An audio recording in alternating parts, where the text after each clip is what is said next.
You're acting like a toddler, Rick. You are making an enemy out of me. It's not what I intended. Parker, man. Yeah, I'm going out mining on my own. I've got an opportunity, and I'm going to take it. Jeez. The cast of Gold Rush are old associates all these years later with a lot of shared history together. However, from among the stars of the show, none have as long a history and friendship as Parker Schnabel and Rick Ness. So, when things got difficult for Rick Ness recently, he knew exactly who to turn to for help. But it's not, it's not the answer for the season. I need something I can rely on. So I'm going to see Parker right now. I heard he just bought a whole nother mine. It's been a few years. I really don't know what to expect here. None other than his old boss and good friend, gold mining wunderkind, Parker Schnabel. Team Ness is hard at work, but it becomes apparent that Rick requires more crew members if he wants to hit all of his goals for the season. No one else is coming in, adding a lot of pressure to Morgan Lauren, a new member of the team. Another issue that is adding to the pressure is the shabby state of the equipment. Morgan points out that the work would be completed much faster if they were able to bring in some newer equipment. While she concedes that the old rented loader does run and gets the task done, she hesitates to call it efficient or even fully functional. As she explains the issues with the loader, she reveals that it's missing its front cab. This means that she has been eating a ton of dirt, and the massive, powerful tires have been kicking up a storm of sand and dirt into her face the whole time. This issue sounds mostly humorous until one imagines the danger of consuming that much dirt, not to mention the damage caused to the loader by having a ton of dirt getting into the cab and the controls. As Rick and Morgan work, they make a greater dent in the pile of dirt. However, even with their speed and dedication, soon something goes wrong. Morgan exits her loader in concern and notices that something is very wrong with her vehicle. She quickly exits the loader and hurries over to the loader's side, observing that the machine is leaning over in a very precarious manner. After a quick look, she determines that the leaning is being caused by a flat tire. Her immediately tells him that his team inherited a ton of equipment and guides him over to his truck to take a look at all the equipment. When Parker Schnabel bought the Dominion Creek claim, he also purchased everything that was on it. So any tools and machines left behind were included in the purchase. Okay, sounds good. We're gonna put Brennan on that end with the 750. I'm gonna keep chewing away down here with the 480, but I got a feeling he's gonna be catching on me pretty fast. Parker admits that after buying it, he has not even inspected or cataloged everything that came with it. However, the purchase did include $2 million worth of equipment. Rick hops onto the loader on Dominion Creek and starts it up to test its functionality.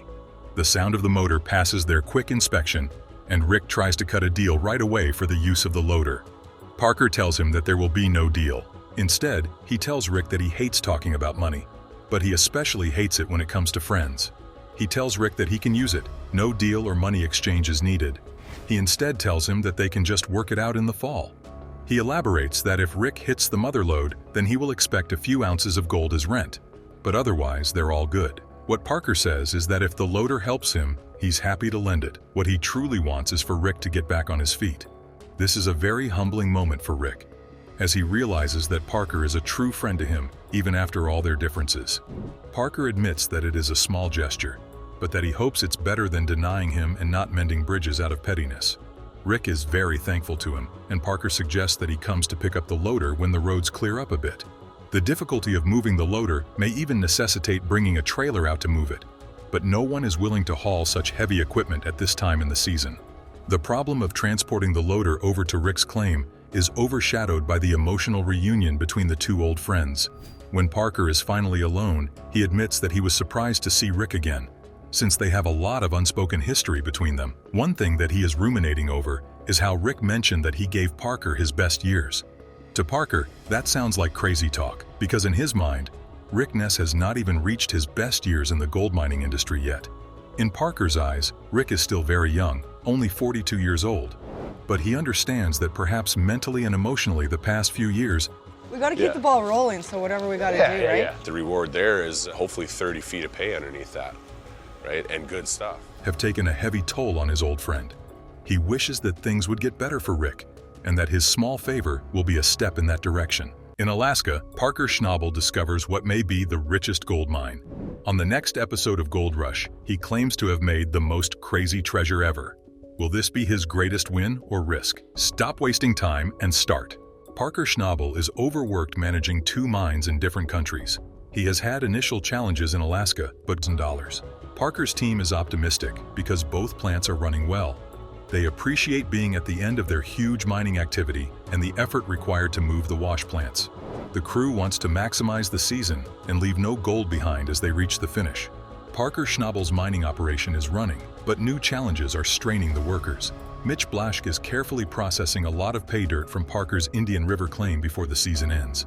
Mitch has shifted Evan, a young, energetic crew member, from rock truck to loader to help meet demand at Big Red and Slucifer wash plants, which are open 24/7.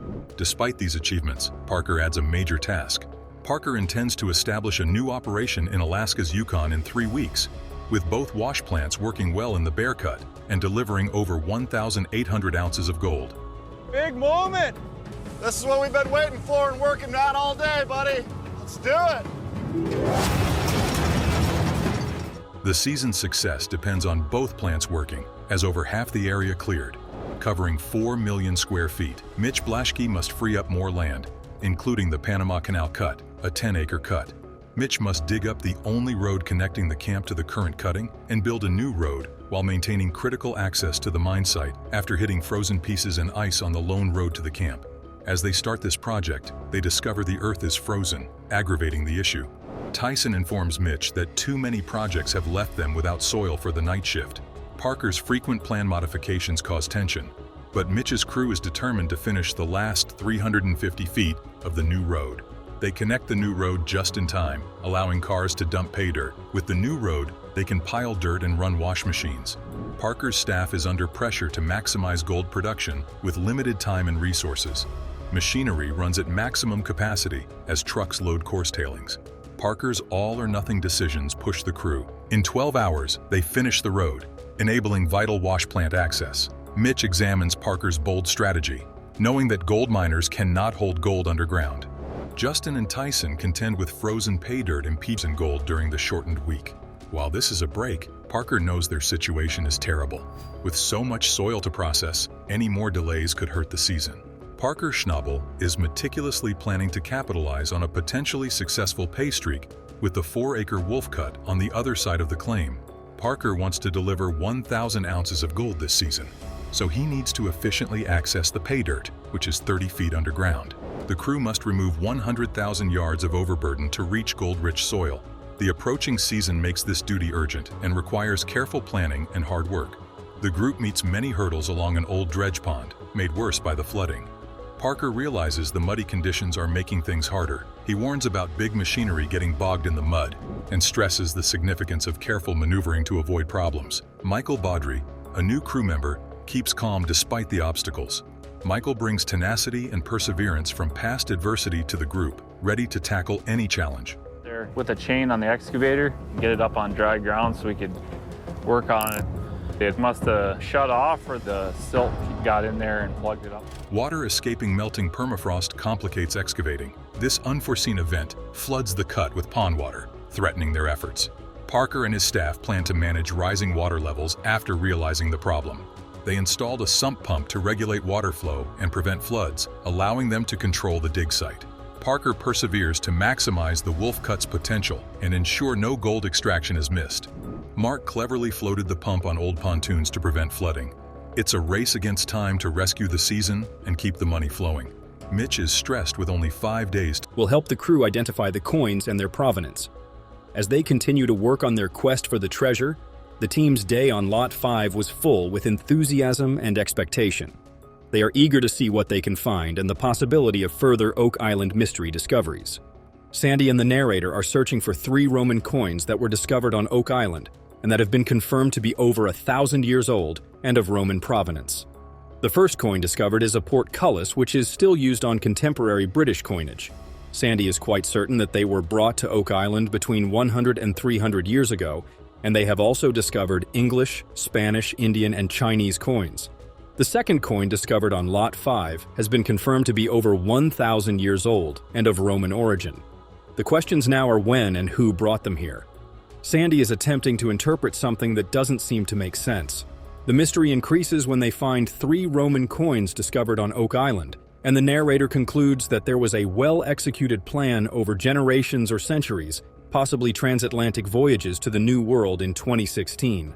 Another coin discovered on Lot 5 has a very tiny pronounced Roman design that may be the oldest coin ever discovered on Oak Island. The design is very pronounced on a coin that is more than 2,000 years old. Zena Halper shared with the crew a second believed Templar map of Nova Scotia from the 12th century, as well as a purported map of Oak Island from the 14th century that she thought was made by Knights Templar. Between the 12th and 16th centuries, Rick Marty and the group visited a number of locations throughout Europe that were strongholds for the Knights Templar. In England, one of the bricks is really engraved with the year 1947. The expedition serves as evidence of the value of investigation and the necessity of maintaining an open mind when delving into the secrets of ancient treasures. Ancient Roman